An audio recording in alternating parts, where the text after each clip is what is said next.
ಅಂದ್ರೆ ಈ ಬಿಲ್ವ ರಸಾಯನ ಮಾಡ್ಕೊಂಡಿದೀನಿ ಸರ್. ಬಿಲ್ವ ರಸಾಯನ. ಹೌದು ಸರ್. ಅದನ್ನ ಈಗ ಸ್ಪ್ರೇ ಕೊಡ್ತೀನಿ ಸರ್. ಈಗ ಆ ಸ್ಪ್ರೇ ಕೊಟ್ರೆ ಆಟೋಮೆಟಿಕ್ ಆಗಿ ಕಾಯಿಗಳು ಚೆನ್ನಾಗಿ ಕಚ್ಚುತ್ತೆ sir. Sir fish amino acid ಅಂತ ಮಾಡಿದೀನಿ ಸರ್. ಕೊರಿಯನ್ ಸಿಸ್ಟಮ್ ಅದು ಫಿಶ್ ಅಮಿನೋ ಆಸಿಡ್ ಅಂತ ಹೇಳ್ಬಿಟ್ಟು ಅದನ್ನು ಕೂಡ ಸ್ಪ್ರೇ ಕೊಡ್ತೀನಿ ಸರ್ ನಾನು. ಗ್ರೋತ್ ಸಿಕ್ಕಾಪಟ್ಟೆ ಬರುತ್ತೆ. ಅದರಲ್ಲಿ 96 ಸಮಥಿಂಗ್ ಇರುತ್ತೆ ಸರ್ ಇದು ನೈಟ್ರೋಜನ್. ಹೌದು ಸರ್. ಹಾಗಾಗಿ ಗ್ರೋತ್ ಸಿಕ್ಕಾಪಟ್ಟೆ ಬರುತ್ತೆ. ಹಂಗಾಗಿ ಅದನ್ನ ನಾನು ತಿಂಗಳಿಗೆ ಒಂದ್ಸರಿ ಕೊಡ್ತೀನಿ. ನಮಸ್ಕಾರ ರೈತ ಮಿತ್ರ, ಮತ್ತೊಮ್ಮೆ ನಿಮ್ಮೆಲ್ಲರಿಗೂ ನೈಸರ್ಗಿಕ ಬದುಕು ಚಾನಲ್ಗೆ ಸ್ವಾಗತ ಸುಸ್ವಾಗತ. ಸೊ ನೀವು ಎಲ್ಲಾ ಕಡೆ ಅಂತರ ಬೆಳೆ ಆಗಿ ಪಪಾಯ ಜೊತೆ ಏನೂ ಬೆಳೆದಿರಲ್ಲ, ಇಲ್ಲೊಬ್ರು ರೈತರು ಇದ್ದಾರೆ. ಓಕೆ, ಪಪಾಯ ಜೊತೆ ದಾಳಿಂಬೆ ಅಂತರ ಬೆಳೆಯಾಗಿ ಬೆಳೀತಾ ಇದ್ದಾರೆ. ಬನ್ನಿ ಹೋಗೋಣ, ಅವ್ರ ಹತ್ರ ಪೂರ್ತಿ ಮಾಹಿತಿ ತಗೊಳೋಣ. ಸೊ ನೀವೆಲ್ಲ ಅನ್ಕೋಬಹುದು ಏನಪ್ಪಾ ಏನು ಇಳುವರಿನೇ ಇಲ್ಲ, ಸೊ ಇದ್ರಲ್ಲಿ ಏನ್ ಮಾಹಿತಿ ಇದೆ ಅಂತ.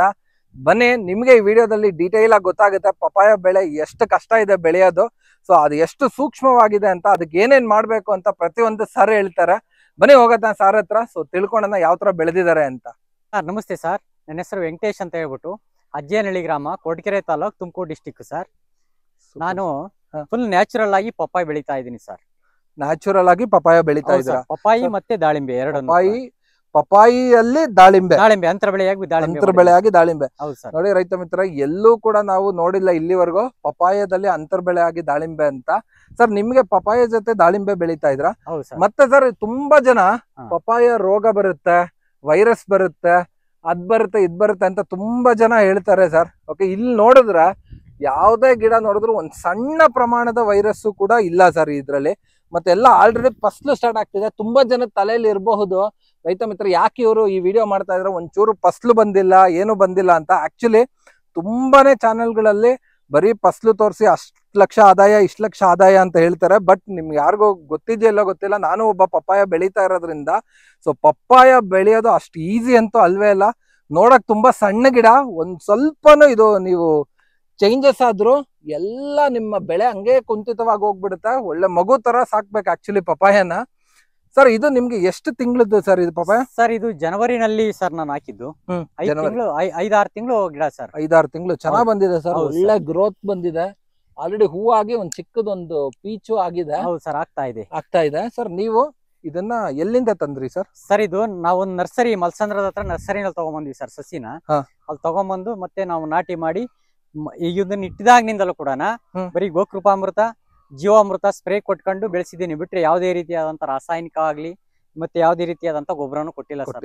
ಓಕೆ ಸರ್, ಅದಕ್ಕೂ ಮುಂಚೆ ಸರ್ ನೀವಿದು ಗಿಡ ನಾಟಿ ಮಾಡ್ಬೇಕಾದ್ರೆ ಏನೇನ್ ಹಾಕಿದ್ರಿ ಸರ್? ಸರ್ ಗಿಡ ನಾಟಿ ಮಾಡ್ಬೇಕಾದ್ರೆ ಒಂದ್ ಸ್ವಲ್ಪ ವರ್ಮಿ ಕಾಂಪೋಸ್ಟ್ ಮತ್ತೆ ಒಂಚೂರು ಬೇವಿನ ಹಿಂಡಿ ಹಾಕಿ. ಬೇವಿನ ಹಿಂಡಿ ಅದು ನೋಡಿ ಸರ್, ಅದೇ ಆಕ್ಚುಲಿ ತುಂಬಾನೇ ಎಫೆಕ್ಟ್ ಕೊಡ್ತಾ ಇರೋದು ಸರ್. ಅದು 1 ಕ್ವಿಂಟಲ್ ಬೇವಿನ ಹಿಂಡಿ ತಗೊಂಬಂದು ಎಲ್ಲಕ್ಕೂ ಒಂದು 100 ಗ್ರಾಮ್ ಅಷ್ಟು ಒಂದೊಂದು ಇಡಿ ಹಾಕಿದ್ವಿ. Super sir.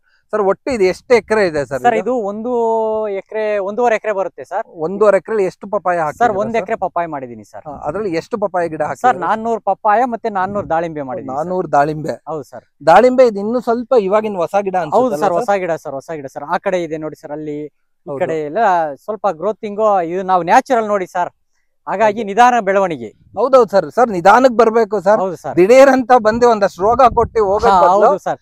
ಪಪ್ಪಾಯಿ ತುಂಬಾ ಸೆನ್ಸಿಟಿವ್ ಕ್ರಾಪ್ ಸರ್. ಇದಕ್ಕೆ ವೈರಸ್ ಬಂತು ಅಂದ್ರೆ ಏನ್ ಮಾಡಿದ್ರು ಕಂಟ್ರೋಲ್ ಆಗಲ್ಲ. ನಾವು ಪ್ರಾಥಮಿಕ ಹಂತದಲ್ಲೇನೆ ವೈರಸ್ ಇದಕ್ಕೆ ಯಾವುದೇ ರೀತಿಯಾದಂತ ರೋಗ ಬರದಲ್ಲೇ ಕಂಟ್ರೋಲ್ ಮಾಡ್ಬೇಕು ಅಂದ್ರೆ ನಾವು ಫುಲ್ ನ್ಯಾಚುರಲ್ ಆಗಿ ಮತ್ತೆ ಅದಕ್ಕೆ ರೆಸಿಸ್ಟೆನ್ಸ್ ಪವರ್ ಕೊಟ್ಟಾಗ ಮಾತ್ರ ಇದಕ್ಕೆ ಒಂದು ಯಾವುದೇ ರೀತಿಯ ರೋಗ ಬರದಂಗ ನಾವು ಬೆಳೆಸಬಹುದು. ಖಂಡಿತ ಸರ್. ನಾವ್ ಹೆಂಗೆ ಈ ಕೋವಿಡ್ ಅಲ್ಲಿ ಹೆಂಗೆ ಇಂಡಿಯಾ ಸಸ್ಟೈನ್ ಆಯ್ತು ಅಂದ್ರೆ ಏನಕ್ಕೆ ಅಂದ್ರೆ ನಾವು ತಿನ್ನುವಂತ ಊಟದಲ್ಲಿ ತುಂಬಾನೇ ಒಂದಷ್ಟು ನಮ್ಗೆ ಗೊತ್ತಿಲ್ದಿರುವಂತ ಒಂದಷ್ಟು ಮೆಡಿಸಿನಲ್ ವ್ಯಾಲ್ಯೂಸ್ ನಾವು ತಿಂತಾ ಇದ್ದು. ಹೊರದೇಶದಲ್ಲೆಲ್ಲ ನಮ್ ತರ ಒಂದಷ್ಟು ಮೆಡಿಸಿನಲ್ ವ್ಯಾಲ್ಯೂ ಫುಡ್ ತಿನ್ನಲ್ಲ, ಅದಕ್ಕೆ ಅವ್ರಿಗೆ ತುಂಬಾ ಎಫೆಕ್ಟ್ ಆಯ್ತು ಬೇರೆ ದೇಶಕ್ಕೆ. ನೋಡಿ ರೈತ ಮಿತ್ರ, ಅದೇ ತರ ಇವನ್ ನಮ್ಮ ಬೆಳೆಯಲ್ಲೂ ಕೂಡ ನಾವು ಇದೇ ತರ ರಾಸಾಯನಿಕ ಮುಕ್ತವಾಗಿ ಬೆಳಿಬೇಕು. ಬೆಳೆದ್ರೇನೆ ಸೊ ಈ ತರ ನಾವು ಕೂಡ ಮಾಡಕ್ಕಾಗೋದು ಸರ್. ಮತ್ತೆ ನೀವು ಇದಕ್ಕೆ ಗೋಕೃಪಾಮೃತ ಎಷ್ಟು ದಿನಕ್ಕೆ ಒಂದ್ಸತಿ ಕೊಡ್ತೀರಾ ಸರ್? ಸರ್ ನಾವು 10 ದಿವಸಕ್ಕೆ ಒಂದ್ಸರಿ ಕೊಡ್ತೀನಿ ಸರ್. 10 ದಿನಕ್ಕೆ ಒಂದ್ಸರಿ ಕೊಡ್ತೀನಿ ಸರ್. ಮತ್ತೆ ಇದು ಸರ್ ಜೀವಾಮೃತ ಅದನ್ನು ಒಂದ್ ತಿಂಗಳಿಗೆ ಒಂದ್ಸರಿ ಕೊಡ್ತೀನಿ. ತಿಂಗಳಿಗೆ ಒಂದ್ಸತಿ ನಾನು ಸ್ಪ್ರೇ ಕೊಡ್ತೀನಿ ಸರ್. ವಾರಕ್ಕೊಂದ್ಸರಿ ಸ್ಪ್ರೇ ಕೊಡ್ತೀನಿ. ತಿಂಗಳಿಗೊಂದು ಸತಿ ಜೀವಾಮೃತ, 10 ದಿನಕ್ಕೆ ಒಂದ್ಸತಿ ಗೋಕೃಪಾಮೃತ ಕೊಡ್ತೀರಾ? ಹೌದು ಸರ್. ನಿಜವಾಗ್ಲೂ ಪಪಾಯ ಗಿಡಗಳಂತೂ ಸೂಪರ್ ಆಗಿ ಬಂದಿದೆ ಸರ್. ಸರ್ ಮತ್ತೆ ನೀವು ಇದು ಏನ್ ಡಿಸ್ಟೆನ್ಸ್ ಗೆ ನಾಟಿ ಮಾಡಿದಿರಾ ಸರ್? 10x10 ಇದೆ ಸರ್. ಓಕೆ, ಒಂದ್ ಗಿಡಕ್ಕೂ 10x10. ಅದ್ರ ಮಧ್ಯೆ ಇದು 5 ಫೀಟ್ ಇದೆ? ಹೌದು ಸರ್, 5 ಫೀಟ್ ಇದೆ ಸರ್. Super sir. ಮತ್ತೆ ಆ ಕಡೆ ನೀವು ಬಿಟ್ಟಿಲ್ಲ? ಇಲ್ಲ ಸರ್, ಆ ಕಡೆ ಬಿಟ್ಟಿಲ್ಲ. ಓಕೆ, ನೀವು ನಿಂತಿರೋ ಹತ್ರ ಬಿಟ್ಟಿಲ್ಲ. ಪ್ಲೇಸ್ ಇದೆ ಸರ್. ಸರ್ ಇದು ಪೂರ್ವ ಪಶ್ಚಿಮ ಯಾವ ಕಡೆ ಸರ್? ಸರ್ ಇದು ಪೂರ್ವ, ಇದು ಪಶ್ಚಿಮ. ಪಶ್ಚಿಮ. ಓ ಸೂಪರ್ ಸರ್, ಕರೆಕ್ಟ್ ಮಾಡಿದಿರ ಸರ್. ಬಿಸಿಲು ತುಂಬಾ ಚೆನ್ನಾಗಿ ಬೀಳುತ್ತೆ ಗಿಡಕ್ಕೆ. ಹೌದೌದು. ನೀವ್ ಈ ಕಡೆ ಮಾಡ್ಬಿಟ್ಟಿದ್ರೆ ಇಲ್ಲಿ ಗಿಡ, ಇದು ಇನ್ ಕೇಸ್ ಪೂರ್ವಕ್ಕೆ ಹಾಕಿದ್ರೆ ಇಲ್ಲಿ ನಿಮ್ಗೆ ಒಂದ್ ಸ್ವಲ್ಪ ಬಿಸಿಲಿಗೆ ತೊಂದರೆ ಆಗಿರೋ. ಈಗ ಯಾವುದೇ ರೀತಿಯಾದಂತ ಕಾಂಪಿಟೇಷನ್ ಇಲ್ದಲೆ ಇದಾಗುತ್ತೆ ಸರ್. ಹೌದು ಸರ್, ನೀವು ಇಲ್ಲೂ ಕೂಡ ಇದೇ ತರ ಕಳೆ ಬಿಟ್ಕೊಂತೀರಾ? ಹೌದು ಸರ್, ಕಳೆ ಇದು ಇದ್ರೆ ಏನ್ ತೊಂದ್ರೆ ಮಾಡಲ್ಲ ಸರ್ ನಮ್ಗೆ. ದನಗಳು ಗುಲ್ಲಾಗುತ್ತೆ, ಕುಯ್ಕೊಂಡ್ ಹೋಗಿ ಹಾಕ್ತಿವಿ, ದನ ಇದಾವಲ್ಲ ಸರ್. ಓಕೆ, ಇದು ಸುಮಾರು 6 ತಿಂಗಳ ಗಿಡ ಅಲ್ಲ ಸರ್? 6 ತಿಂಗಳ ಗಿಡ ಸರ್. 6 ತಿಂಗಳ ಗಿಡ ನೋಡಿ, ಒಂಚೂರು ವೈರಸ್ ಇಲ್ಲ ಸರ್. ನೀವು ಗೋಕುಪಾಮೃತ ಜೀವಾಮೃತ ಬಿಟ್ರೆ ನೀರ್ ಎಷ್ಟ್ ದಿನಕ್ಕೆ ಒಂದ್ಸತಿ ಕೊಡ್ತೀರಾ ಸರ್? ಸರ್ ನೀರು ಅದ ನೋಡ್ಕೊಂಡ್ ಕೊಡ್ಬೇಕು ಸರ್. ಇದಕ್ಕೆ ಅದ ನೋಡ್ಕೊಂಡ್ ಕೊಡ್ತೀವಿ ಸರ್. ಓಕೆ, ಮಳೆಗಾಲದಲ್ಲಿ ಸರ್ ನೀವು ಎಷ್ಟು? ಮಳೆಗಾಲದಲ್ಲಿ ಕೊಟ್ಟಿಲ್ಲ ಸರ್ ನೀರು. ಮಳೆ ಬಂದ್ರೆ ಏನ್ ಕೊಡಲ್ಲ. ಇದು ನಾವು ಸ್ವಲ್ಪ ಮಳೆ ಒಂದು ವಾರ 10-12 ದಿವಸ ಆದ್ರೆ ಕೊಡ್ಬೇಕು ಸರ್. ಇದು ತುಂಬಾ ಇದ್ರ ಬೆಳೆ, ಇನ್ನು ಚಿಕ್ಕ ಗಿಡ ನೋಡಿ ಸರ್, ಹಾಗಾಗಿ ಕೊಡ್ಲೇಬೇಕು ನಾವು. ಎಷ್ಟು ಒತ್ತು ಕೊಡ್ತೀರಾ ಸರ್ ನೀರು ನೀವು? ನೀರು ಏನೊಂದ ಅರ್ಧ ಗಂಟೆ ಕೊಟ್ರೆ ಸಾಕು ಸರ್. ಅರ್ಧ ಗಂಟೆ ಕೊಟ್ರೆ ಸಾಕು. ಇಷ್ಟಕ್ಕೂ ಒಂದೇ ಸತಿ ಕೊಡ್ತೀರಾ? ಒಂದೇ ಸರಿ ಹೋಗುತ್ತೆ ಸರ್. ನೀರ್ ಚೆನ್ನಾಗ್ ಬರುತ್ತೆ. 400 ಗಿಡಕ್ಕೂ ಒಂದೇ ಸರಿ ಹೋಗ್ಬಿಡುತ್ತೆ ಸರ್. 4. ನಿಮ್ದು ಎಷ್ಟು ಬೋರ್ವೆಲ್ ಇದೆ ಸರ್? ಸರ್ ನಮ್ದು 2 ಬೋರ್ವೆಲ್ ಇದೆ ಸರ್. 2 ಬೋರ್ವೆಲ್. ನೀರ್ ಚೆನ್ನಾಗಿದೆ ಸರ್? ನೀರ್ ಪರವಾಗಿಲ್ಲ ಸರ್. ಇದು ಒಂದು 1100 ಅಡಿ ಚೆನ್ನಾಗ್ ಓಡ್ತಾ ಇದೆ ಸರ್. ಓಕೆ, 1100 ಅಡಿ ಇದೆ. ಬಹಳ ಒಳ್ಳೆ ನೀರ್ ಬರುತ್ತೆ ಸರ್ ಇದು. ಮತ್ತೆ ಅಲ್ಲಿ ಕೆಳಗಡೆ ಒಂದಿದೆ ಸರ್, ಅದು ಪರವಾಗಿಲ್ಲ, ಮೀಡಿಯಂ ಸರ್ ಅದು. ಓಕೆ, ಸೊ ನೀವು ಈ ಇದ್ರಲ್ಲಿ 1 ಎಕರೆಯಲ್ಲಿ ನೀವು ಪಪಾಯ ಜೊತೆ ದಾಳಿಂಬೆ ಮತ್ತೆ ನೀವು ತೆಂಗು ಹಾಕಿದ್ರೆ? ತೆಂಗು ಎಷ್ಟು ಡಿಸ್ಟೆನ್ಸ್ ಹಾಕಿದ್ರೆ ಸರ್? 30 by 30 sir. 30 by 30 ತೆಂಗು ಹಾಕಿದ್ರೆ ಸರ್. ಸೊ ಪ್ರತಿ ಮಧ್ಯದಲ್ಲೂ ತೆಂಗಿದೆ? ಹೌದು ಸರ್, ತೆಂಗಿದೆ. ಸರ್ ಈ ದಾಳಿಂಬ್ರೆ ಎಲ್ಲಿಂದ ತಂದಿದ್ದು ಸರ್ ನೀವು? ಸರ್ ನಮ್ಮ ಸ್ನೇಹಿತರು ತೋಟದಲ್ಲೇ ಗೂಟಿ ಕಟ್ಟಿದ್ರು ಸರ್, ಅಲ್ಲಿಂದ ತಗೊಂಬಂದ್ ಹಾಕಿರೋದು ಸರ್. ನೀವು ದಾಳಿಂಬೆಗೆ ಏನ್ ಕೊಡ್ತಾ ಇದೀರಾ ಸರ್? ಸರ್ ಏನು ಕೊಡ್ತಾ ಇಲ್ಲ ಸರ್. ನಾನು ಪಪ್ಪಾಯ ಹಾಕಿದ್ದೀನಲ್ಲ ಸರ್, ಹೌದು, ಮಧ್ಯೆ ಅದು ಗ್ಯಾಪ್ ಇತ್ತಲ್ಲ, ಅದಕ್ಕೆ ದಾಳಿಂಬೆ ಹಾಕಿದೀನಿ. ಬೋನಸ್ ಆಗಿ ಬರ್ಲಿ ಬಿಡ್ರಿ, ಅದು ಈಗ ನಮ್ಗೇನು ಎಷ್ಟು ಬಂದ್ರು ಲಾಭನೇ ನಮ್ಗೆ. ನಾವು ಬಂಡವಾಳ ಹಾಕ್ತಾ ಇಲ್ಲ. ಈಗ ಲಕ್ಷ ಕಟ್ಲೆ ಬಂಡವಾಳ ಹಾಕಿ ರೋಗ ಬಂದು ಎಷ್ಟೋ ಜನ ದಾಳಿಂಬೆಯಿಂದ ಅಧ್ವಾನ ಎದ್ದೋಗ್ಬಿಟ್ಟಿದ್ದಾರೆ. ಬಟ್ ನಾನು ಇಲ್ಲಿ ಯಾವುದೇ ರೀತಿಯಾದಂತ ಇನ್ವೆಸ್ಟ್ಮೆಂಟ್ ಇಲ್ಲ ಸರ್. ಗಿಡ ಒಂದೇ ಇನ್ವೆಸ್ಟ್ಮೆಂಟ್ ಅಷ್ಟು ಬಿಟ್ರೆ ಬೇರೆ ಕಡೆಯಿಂದ ನಾನು ಏನು ತಂದು ಹೊಡಿಯಲ್ಲ. ಈ ಕೆಮಿಕಲ್ ಹೊಡಿಲೇಬೇಕು ಅಂತ ಹೇಳ್ತಾರೆ, ಬಟ್ ನಾನು ಕೆಮಿಕಲ್ ಹೊಡಿದಲೇ ಬೆಳಿಬೇಕು, ಫುಲ್ ನ್ಯಾಚುರಲ್ ಬೆಳಿಬೇಕು ಅಂತ ಹೇಳ್ಬಿಟ್ಟು ಇದನ್ನ ಮಾಡಿದೀನಿ ಸರ್ ನಾನು. ಸರ್ ನೀವು ದಾಳಿಂಬೆ ಗಿಡಕ್ಕೆ ಎಷ್ಟು ಕೊಟ್ರಿ ಸರ್? ಒಂದ್ ಗಿಡಕ್ಕೆ 30 ರೂಪಾಯಿ ಕೊಟ್ಟಿದ್ದೆ ಸರ್. Papaya sir? ಪಪ್ಪಾಯ 14 ರೂಪಾಯಿ ಸರ್. ಇಲ್ಲಿಗೆ ಬಂದ್ ಬೀಳಿಸಿ 14 ರೂಪಾಯಿ ಸರ್. ಸೊ ಅಲ್ಲಿ ಹೋಗಿ ತಗೊಂಡ್ರೆ 12 ರೂಪಾಯಿ? ಹೌದು ಸರ್, 12 ರೂಪಾಯಿ. ಸೂಪರ್ ಸರ್, ಬಟ್ ತುಂಬಾ ಚೆನ್ನಾಗಿ ಬಂದಿದೆ ಸರ್. ಸರ್ ನೀವು ವೈರಸ್ ಅಂತ ಒಂದ್ ಬಿಟ್ರೆ ಬೇರೆ ಇನ್ನೇನಾದ್ರು, ಎಲ್ಲಾರು ಒಂದಷ್ಟು ವೈರಸ್ ಅಂತ ಹೇಳ್ತಾರೆ. ಸೊ ನಿಮ್ಮ ಗಿಡದಲ್ಲಿ ವೈರಸ್ ಅನ್ನೋದೇ ಇಲ್ಲ. ಸೊ ಅದ್ ಬಿಟ್ರೆ ನೀವು ಬೇರೆ ಇನ್ನೇನಾದ್ರು ರೋಗ ಏನಾದ್ರು ಕಂಡಿದ್ದೀರಾ ಸರ್ ಪಪಾಯದಲ್ಲಿ? ಇಲ್ಲ ಸರ್, ನಾನು ವೈರಸ್ ಬಿಟ್ಟು ಬೇರೆ ರೋಗ ಏನ್ ಕಂಡಿಲ್ಲ.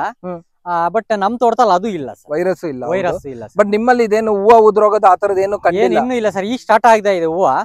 ಈಗ ಸ್ವಲ್ಪ ಅದಕ್ಕೆ ಒಂದು ಇದನ್ ಮಾಡಿದೀನಿ ಸರ್, ಪೊಟಾಶ್ ಅಂದ್ರೆ ಈ ಬಿಲ್ವ ರಸಾಯನ ಮಾಡ್ಕೊಂಡಿದೀನಿ ಸರ್. ಬಿಲ್ವ ರಸಾಯನ? ಹೌದು ಸರ್, ಅದನ್ನ ಈಗ ಸ್ಪ್ರೇ ಕೊಡ್ತೀನಿ ಸರ್. ಈಗ ಆ ಸ್ಪ್ರೇ ಕೊಟ್ರೆ ಆಟೋಮೆಟಿಕ್ ಆಗಿ ಕಾಯಿಗಳು ಚೆನ್ನಾಗಿ ಕಚ್ಚುತ್ತೆ ಸರ್.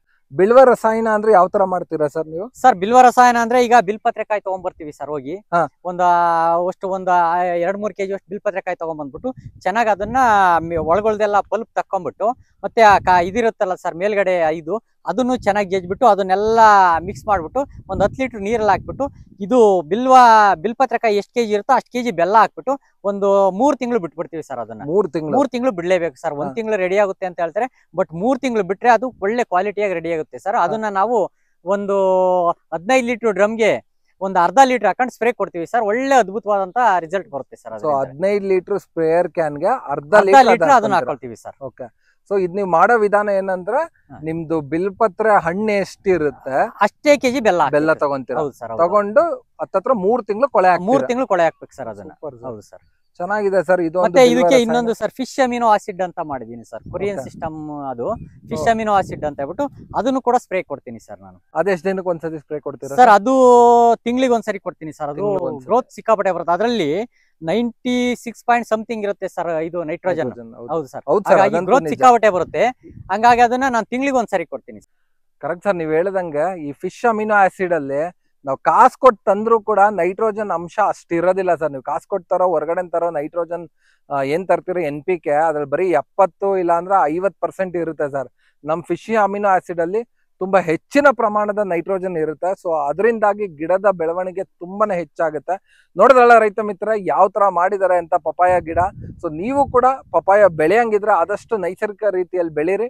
ಸೊ ಈ ತರ ಪ್ರತಿಯೊಬ್ಬರು ಒಂದಷ್ಟು ನೈಸರ್ಗಿಕ ರೀತಿಯಾಗಿ ಬಿಲ್ವ ರಸಾಯನ, ಇಲ್ಲ ಫಿಶ್ ಅಮಿನೋ ಆಸಿಡ್, ಗೋಕುಪಾಮೃತ, ಜೀವಾಮೃತ, ಇಲ್ಲ ಸ್ಲರಿ ಅಮೃತ ಇವ್ರದೇನೆ. ಸೊ ಈ ತರ ಒಂದಷ್ಟು ಹಾಕೊಂಡು ಬೆಳೆದ್ರೆ ಸೊ ಆದಷ್ಟು ವೈರಸ್ನ ನಿಮ್ಮ ಪಪಾಯದಿಂದ ಮುಕ್ತಿಗೊಳಿಸಿ ಹೆಚ್ಚಿನ ಇಳುವರಿ ಪಡಿಬಹುದು. ಇಷ್ಟ ಹೇಳ್ತಾ ಈ ವಿಡಿಯೋ ಮುಗಿಸ್ತಾ ಇದ್ದೀನಿ. ಸೊ ಯಾರ್ಯಾರು ಸರ್ ವಿಡಿಯೋನ ಸೀರೀಸ್ ನೋಡಿಲ್ಲ, ಪ್ರತಿಯೊಬ್ರು ಅವ್ರದೇ ಒಂದು ಸೀರೀಸ್ ಲಿಂಕ್ ಹಾಕ್ತೀನಿ ಇಲ್ಲಿ, ಪ್ರತಿಯೊಬ್ರು ನೋಡಿ ಅಂತ ಹೇಳ್ತಾ ಈ ವಿಡಿಯೋ ಮುಗಿಸ್ತಾ ಇದ್ದೀನಿ. ಧನ್ಯವಾದಗಳು, ಶುಭ ದಿನ.